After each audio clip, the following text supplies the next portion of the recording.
Subscribe कीजिए CAD king channel को और बेल आइकन दबाइए लेटेस्ट कैड सॉफ्टवेयर्स की लेटेस्ट वीडियोस को देखने के लिए।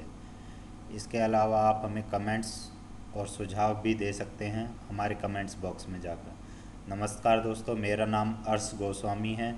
मैं आपका स्वागत करता हूं हमारे यूट्यूब चैनल कैड किंग में। आज मैं आपको सिखाऊंगा कि कैसे प्रोई के लेटेस्ट वर्जन क्रियो को इंस्टॉल करें अपने सिस्टम में। इसके लिए मैं सिस्टम की हार्डवेयर कॉन्फ़िगरेशन के बारे में आपको पहले बता देता हूँ। हार्डवेयर कॉन्फ़िगरेशन इस सॉफ्टवेयर्स को इंस्टॉल करने के लिए मिनिमम ड्यूल कोर प्रोसेसर होना चाहिए। इसके अलावा 1 GB के करीब आपका रैम होना चाहिए। इससे कम रैम में ये सॉफ्टवेयर नहीं चल सकता है।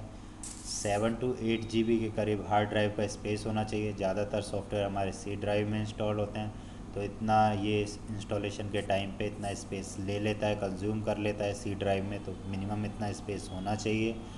इसके अलावा ग्राफिक इनबिल्ड काम कर जाते हैं, कई बार नहीं करते। हमारे ये ज़्यादा हैवी असेंबलीज़ पे और उसके ग्राफिक्स पे डिपेंड करता है, तो इसलिए डेडिकेटेड ग्राफिक होगा तो और भी अच्छा है।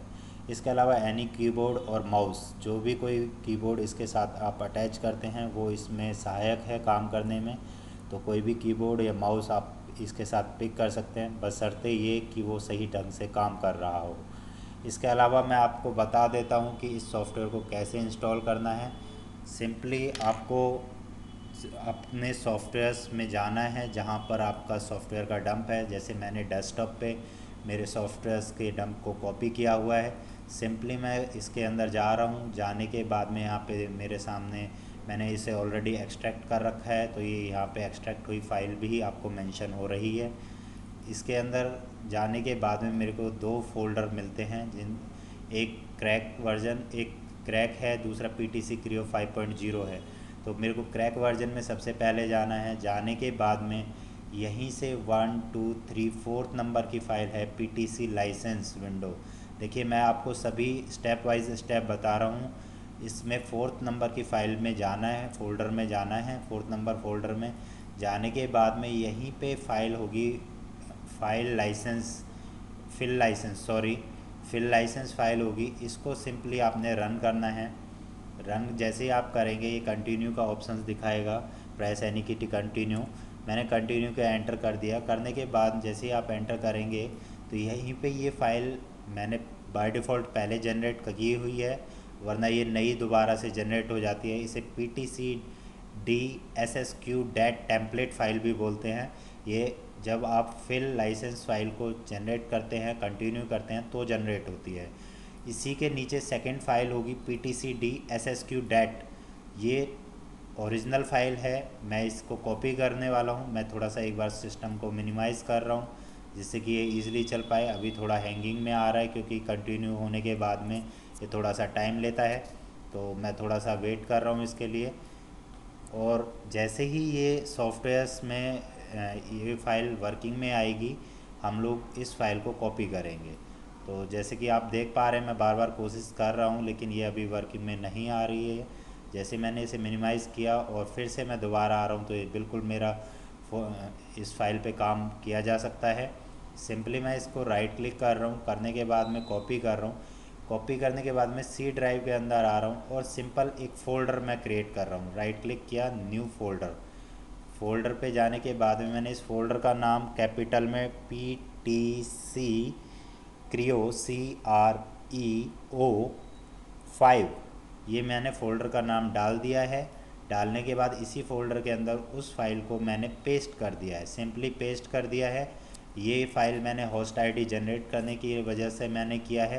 तो इस फाइल को जैसे ही मैंने पेस्ट किया है, करने के बाद में आप चाहें तो यहाँ से दिस PC या माई कंप्यूटर पे भी आप राइट क्लिक करके प्रॉपर्टीज़ में जा सकते हैं। जैसे आप प्रॉपर्टीज़ में जाएंगे तो यहीं पे एक ऑप्शन आएगा। मैं होस्ट आईडी जनरेट करने के लिए ये सब स्टेप्स कर रहा हूँ, तो आप कृपया ध्यान से इसे देखें। जाने के बाद में यहाँ से एडवांस सिस्टम सेटिंग का एक ऑप्शन रहेगा। एडवांस सिस्टम सेटिंग पे सिंपली आपने क्लिक करना है, येस में करना है। येस आपने कर दिया। करने के बाद में यहीं पे एक ऑप्शन आ रहा होगा आपका एनवायरनमेंट वेरिएबल, इस पर क्लिक करना है। जैसे आप एनवायरनमेंट वेरिएबल्स पे क्लिक करेंगे, क्लिक करने के बाद में यहीं से सिंपली एक और डायलॉग बॉक्स आपके सामने खुल के आएगा।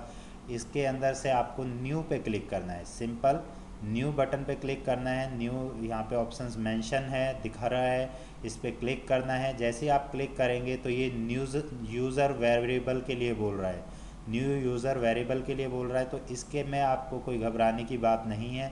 सिंपली आपने सॉफ्टवेयर्स के अंदर फिर से एक बार जाना है जहाँ आपका डंप कॉपी हो रखा है, तो मैं वही करने जा रहा हूँ। सिंपली मेरा डंप में जा रहा हूँ क्रियो 5.0 में। जाने के बाद में पीटीसी फोल्डर है क्रियो, इसमें क्रैक का एक फ़ोल्डर है जो मैंने पहले भी आपको मेंशन किया हुआ है। इसके अंदर जाने के बाद यहीं पे एक रीडमी फ़ाइल होगी, सिंपली इस फाइल को नोटपैड के साथ में ओपन करना है। जैसे ही आप ओपन करेंगे, ओपन करने के बाद में यहाँ पे सेकंड स्टेप आपको क्लियरली मेंशन हो रहा है, सेकंड नंबर पे क्रिएट एनवायरनमेंट वेरिएबल्स। तो यहाँ से पीटीसी लाइसेंस फाइल को कॉपी करना है, पीटीसी डी लाइसेंस फाइल जो ये टेक्स्ट है इसे कॉपी करना है। सॉरी, मैं कॉपी कर रहा हूँ। जैसे ही मैं कॉपी कर रहा हूँ, कॉपी करने के बाद में मैं एक बार फिर से इसे मिनिमाइज़ कर रहा हूँ। मिनिमाइज़ करने के बाद सिस्टम वेरिएबल में जा रहा हूँ। वेरिएबल में जाने के बाद वहाँ पे जाके मैंने इसे पेस्ट कर दिया। और ध्यान दें कि इसे फाइल तक पेस्ट करना है, फाइल तक ही कॉपी करके लाना है और फाइल तक ही पेस्ट करना है, पीटीसी डी लाइसेंस फाइल तक ही पेस्ट करना है। करने के बाद में सिंपली आपको यहाँ से आगे जाना है, इसी लाइन के अंदर जाने के बाद में यहाँ से आपने पिक करना है पीटीसी डी डैट तक कॉपी करना है। इसके लास्ट वाले सिंबल को कॉपी नहीं करेंगे, बार बार मैं रिपीट कर रहा हूँ, पीटीसी डी एसएसक्यू डैट को कॉपी करना है। कॉपी करने के बाद में वेरिएबल वैल्यू पे जाके इसे पेस्ट कर देना है, आपने सिंपली पेस्ट कर देना है, ओके करना है। ओके करने के बाद सेम यहाँ से भी ओके करते जाना है, कुछ भी छेड़खानी नहीं करनी है, सिंपली ओके करते जाइए। ओके करने के बाद में हमारा सिस्टम वेरिएबल हो चुका है। होने के बाद में मैं एक बार फिर से सॉफ्टवेयर्स में जा रहा हूँ अपने। जाने के बाद में यहीं से नीचे ऑप्शंस, हमारा ऑप्शंस मेंशन है पीटीसी क्रियो का। पीटीसी क्रियो रन करना है, इस फाइल को राइट क्लिक करना है सिंपल और माउंट पे क्लिक करना है। क्या करना है? माउंट पे क्लिक करना है। मैं माउंट पे क्लिक कर रहा हूँ। सेटअप फाइल मेंशन हो रखी है मेरे सामने, मैं सिंपली सेटअप को रन करने वाला हूँ। तो जैसे मैंने यहाँ से राइट क्लिक करके रन एज एडमिनिस्टर किया, करने के बाद में येस किया। येस करने के बाद में ये फ़ाइल अभी रनिंग में आएगी। जैसे ही मैं यहाँ से इंस्टॉल नेक्स्ट कर रहा हूँ, नेक्स्ट करने के बाद आई एक्सेप्ट पे क्लिक करना है और यहाँ पे बाय चेकिंग पे के बॉक्स पे टिक मार्क्स करना है। मैं बार बार रिपीट कर रहा हूँ, I except by checking tick marks पे क्लिक करना है। नेक्स्ट गए, नेक्स्ट जाने के बाद में सिंपल स्टेप फिर मैं आपको उस फाइल की लोकेशन को ब्राउज़ करने वाला हूँ। ब्राउज़ टू लाइसेंस फाइल, जो हमारी लाइसेंस फाइल है हमने कहाँ पे की है, पीटीसी क्रियो 5 में की है। इसके अंदर जाके इस फाइल को सेलेक्ट करना है, ओपन करना है। ओपन करने के बाद में यहाँ पे ये अवेलेबल दिखा रहा है, इससे पहले अवेलेबल नहीं आ रहा था। नेक्स्ट गया मैं यहाँ से। नेक्स्ट करने के बाद में जैसे ही आप इसको नेक्स्ट करेंगे तो ये हमारे सामने ऑप्शंस काफ़ी सारे इंस्टॉलेशन के पूछ रहा है फंक्शन की, हमें क्या क्या इंस्टॉल करना है। इनमें से कई फाइलें हमारे यूज़ में नहीं होती हैं, तो मैं वो भी आपको बता देता हूँ। बस उससे पहले सबसे पहले इंस्टॉलेशन लोकेशन में मैं चेंज कर रहा हूँ। क्या चेंज कर रहा हूँ, इसमें अंडरस्कोर करके यहाँ पे मैंने शिफ्ट के साथ माइनस के सिंबल को क्लिक कीजिए और 5 नंबर डाल दीजिए। ये क्या है, उसी फोल्डर को रीनेम कर रहा है। रीनेम करने के बाद में मैं यहाँ से मेरे को जो जो रिक्वायर्ड फाइल है मैं उन्हीं को पिक करूँगा। ये अभी सारी ओके हो रखी हैं, तो मैं सारी ओके नहीं करना चाहता। मैं रिक्वायर्ड फाइल है जैसे मेरी क्रियो पैरामेट्रिक है, मैं इसी को ओपन करना चाहता हूँ और इसके अलावा कुछ भी इसमें से फालतू की फ़ाइलें नहीं इंस्टॉल करना चाहता। तो मैंने ये किया। करने के बाद में अगर आप कस्टमाइज़ करना चाहते हैं तो कस्टमाइज़ पे क्लिक करें सिंपली। मैं कस्टमाइज़ गया। कस्टमाइज़ जाने के बाद में मेरे को सारे ऑप्शंस मेरे को पिक करने हैं, यहाँ से ऑप्शंस पिक कर लिए हैं और यहाँ से मैं टोपोलॉजी ऑफर जो ये ऑप्शंस है इसको मैं बंद कर रहा हूँ, ऑप्टिमाइजेशन को बंद कर रहा हूँ। करने के बाद में बाकी सबको मैंने कस्टमाइज़ कर लिया है, ओके किया है। ओके करने के बाद सिंपल आपने इंस्टॉल करना है। तो जैसे आप इंस्टॉल करेंगे तो ये केवल 4 फाइलों को ही, जो इम्पोर्टेंट फाइलें हैं उन्हीं को इंस्टॉल करेगा। इससे इंस्टॉलेशन में थोड़ा सा टाइम लगेगा, तो तब तक हम इंस्टॉलेशन के टाइमिंग का वेट करेंगे और वेट करने के बाद में मैं इस फाइल को फिर से कंटिन्यू आपके लिए चलाने वाला हूँ। तो प्लीज़ जब तक वेट कीजिए।